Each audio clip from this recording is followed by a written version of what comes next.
சிவம் Sai academy. எங்கள் கனவு உங்களின் அரசு வேலை. டிஎன்பிஎஸ்சி தேர்வுக்கு தயாராகி கொண்டிருக்கிற சிவம் சாய் அகாடமி மாணவர்கள் அனைவருக்கும் வணக்கம். இந்த வகுப்புல டி.கே. சிதம்பரனார் தொடர்பான செய்திகளில் இருந்து கேட்கப்பட்ட டிஎன்பிஎஸ்சி ப்ரீவியஸ் இயர் கொஸ்டின்ஸ் தான் பார்க்க போறோம். இந்த வகுப்பினுடைய முக்கியத்துவம் என்னன்னா, இந்த வகுப்பில் இருக்கக்கூடிய கேள்விகளை நீங்க பார்த்தாலே போதும். டிஎன்பிஎஸ்சியில் இருந்து மீண்டும் மீண்டும் இந்த கேள்விகளில் இருந்துதான் நமக்கு கேள்விகள் இடம்பெறும். எனவே ப்ரீவியஸ் இயர் கொஸ்டின் டிஎன்பிஎஸ்சி நீங்க முழுவதும் கம்ப்ளீட் பண்றது உங்களுக்கு ரொம்ப ரொம்ப முக்கியமான ஒண்ணு. இப்ப முதல் கேள்வி பாருங்க. தமது வீட்டில் வட்டத்தொட்டி என்னும் பெயரில் இலக்கிய கூட்டங்களை நடத்தியவர் யார்? இதுல மிக முக்கியமான ஒரு பாயிண்ட் என்னன்னு பாத்தீங்கன்னா வட்டத்தொட்டி தான். இப்ப வட்டத்தொட்டி என்ற பெயரில் இலக்கிய கூட்டங்களை நடத்தியவர் டி.கே. சிதம்பரநாதர். டி.கே. சிதம்பரநாதருடன் தொடர்பில்லாதது எது? அதாவது டி.கே. சிதம்பரநாதர் பன்முக திறனாய்வாளர். அந்த பன்முக திறமையில பாத்தீங்கன்னா எது பொருந்தாததுன்னு கேட்கிறாங்க. டி.கே. சிதம்பரனார் ஒரு தமிழ் எழுத்தாளரானா? ஆமா. திறனாய்வாளரா என்றால் ஆமாம். வழக்கறிஞரா என்றால் ஆமாம். இந்த மூன்றோடு தொடர்புடையவர் தான் டி.கே. சிதம்பரநாதர். ஆனால் டி.கே.சி. பேராசிரியர் அல்ல. அப்ப தொடர்பில்லாதது 4 மட்டும். அடுத்த கேள்வி பாருங்க. குற்றால முனிவர் என புகழப்படுகின்ற கவிஞரை கண்டறிக. குற்றால முனிவர் என்று புகழப்படுகின்ற கவிஞர் டி.கே. சிதம்பரநாதர். இலக்கிய சுவைக்கு என்று ஒரு அமைப்பை ஏற்படுத்தியவர் யார்? இலக்கிய சுவைக்கு என்று ஒரு அமைப்பை ஏற்படுத்தியவர் டி.கே. சிதம்பரநாதர் தான். என்ன அமைப்பு அப்படின்னா, அந்த அமைப்பின் பெயர் தான் வட்டத்தொட்டி. ஞாபகம் வைத்துக் கொள்ளுங்கள். வட்டத்தொட்டி என்ற ஒரு இலக்கிய அமைப்பை ஏற்படுத்தியவர் டி.கே. சிதம்பரநாதர். அப்ப இலக்கிய சுவைக்கு என்று அவர் ஏற்படுத்திய அமைப்பின் பெயர் வட்டத்தொட்டி. இதுல இருந்து கண்டிப்பாக கேள்வி வரும். அவருடைய சிறப்பு பெயர் குற்றால முனிவர். அடுத்த கேள்வி பாருங்க, ரொம்ப முக்கியமான கேள்வி. கம்பராமாயணத்தில் பல பாடல்களை இடைச்செருகல்கள் என நீக்கி, கம்பராமாயணத்தில் இருக்கக்கூடிய பல பாடல்களை இடைச்செருகல்கள் என நீக்கி விளக்க உரையுடன் கம்பர் தரும் ராமாயணம். நல்லா பாருங்க, இந்த நூலுடைய பெயரை நீங்க கண்டிப்பாக ஞாபகம் வைத்துக் கொள்ள வேண்டும். கம்பர் தரும் ராமாயணம் என்ற நூலாக வெளியிட்டவர் யார்? டி.கே. சிதம்பரநாதர். இந்த ஒரே கேள்வியிலே 2 கேள்விகள் இருக்கு. கம்பர் தரும் ராமாயணம் என்ற நூலின் ஆசிரியர் யார் என கேட்டா டி.கே. சிதம்பரனார் தான். கம்பராமாயணத்தில் உள்ள பாடப்பாடல்களை இடைச்செருகல்கள் என நீக்கி விளக்க உரையுடன் வெளியிட்டவர் யாருன்னு கேட்டாலும் டி.கே. சிதம்பரநாதர் தான். அடுத்த கேள்வி. கீழ்கண்டவற்றில் டி.கே. சிதம்பரனாருடன் பொருந்தாத நூல் எது? இந்த மாதிரி கேள்வி தொடர்ச்சியா நமக்கு டிஎன்பிஎஸ்சில கேட்கறாங்க. ப்ரீவியஸ் இயர் கொஸ்டின்ஸ்ல டிஎன்பிஎஸ்சில இந்த மாதிரி கேள்வி தொடர்ச்சியா வருகிறது. கம்பர் யார் என்பது அவர் எழுதிய நூல் தான். கம்பர் ரசம் என்பது அவர் எழுதிய நூலா அப்படின்னா கம்பர் ரசம் என்பதுதான் அவர் எழுதிய நூல் இல்லை. அதுதான் அவர் எழுதிய நூலில் பொருந்தாதது. கம்பர் தரும் காட்சிகள் அவர் எழுதின நூல். இதய ஒலி அவர் எழுதின நூல். அப்ப டி.கே. சிதம்பரனாருடன் பொருந்தாத நூல் கம்பர் ரசம். அடுத்த கேள்வி. எந்த நூலுக்கு டி.கே. சிதம்பரநாதர் உரை எழுதியுள்ளார்? அகநானூறா, திருக்குறளா, முத்தொள்ளாயிரமா, வால்மீகி ராமாயணமா?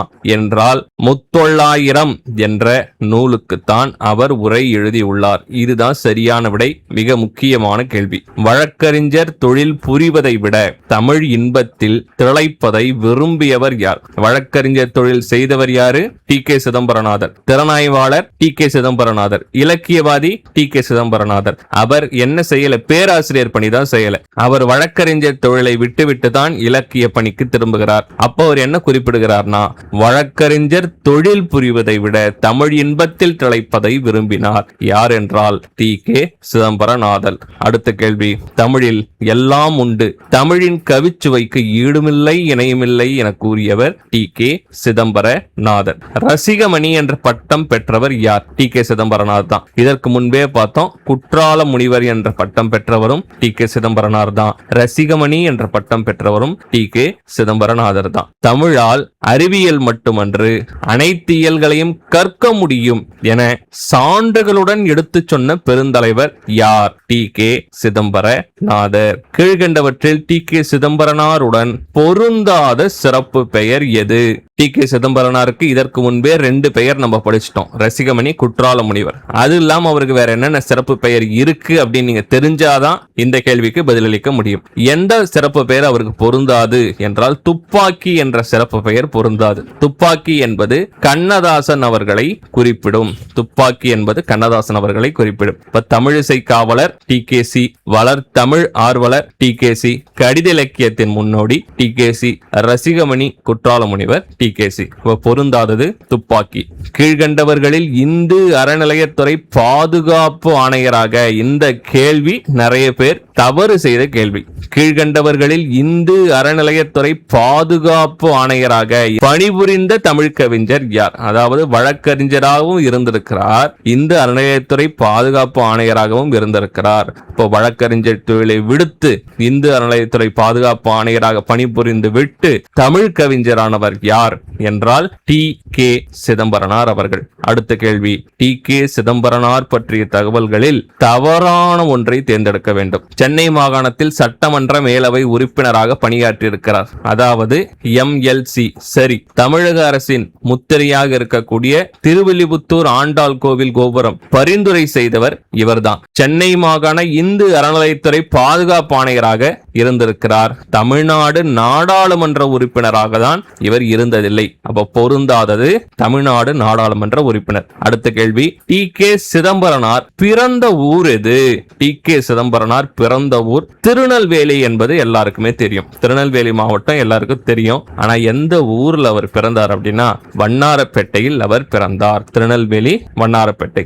அடுத்து பாருங்க, அற்புத ரசம் என்ற நூலின் ஆசிரியர் யார்? இதற்கு முன்பு நம்ம பொருந்தாத நூல்ல ஒரு வார்த்தையை பார்த்தோம். என்ன வார்த்தையை பார்த்தோம்? கீழ்கண்டவற்றில் TK சிதம்பரனாரின் நூலில் பொருந்தாதது எது? கம்பரசம்னு பார்த்தோம். அவர் எழுதிய நூலின் பெயர் அற்புத ரசம் தான். நல்லா பாருங்க, அவர் எழுதிய நூலின் பெயர் அற்புத ரசம் தான்.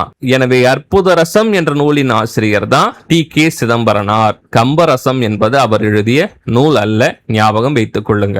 மொத்தம் இந்த வகுப்புல 16 ப்ரீவியஸ் இயர் கொஸ்டின் TNPSC இருந்து கேட்கப்பட்ட வினாக்களை நம்ம பார்த்திருக்கிறோம். இந்த வகுப்பை நீங்க தெளிவா பார்த்திருந்தாலே கண்டிப்பாக TNPSC நம்மால் எப்படி கேள்வி கேட்டாலும் பதிலளிக்க முடியும். இந்த 16 கேள்விகளை முடித்தவர்கள் 16 கொஸ்டின் கம்ப்ளீட்டட் என பதிவிட்டு போங்க. அடுத்த ஒரு மிக முக்கியமான வகுப்புல நான் உங்களை சந்திக்கிறேன். நன்றி, வணக்கம்.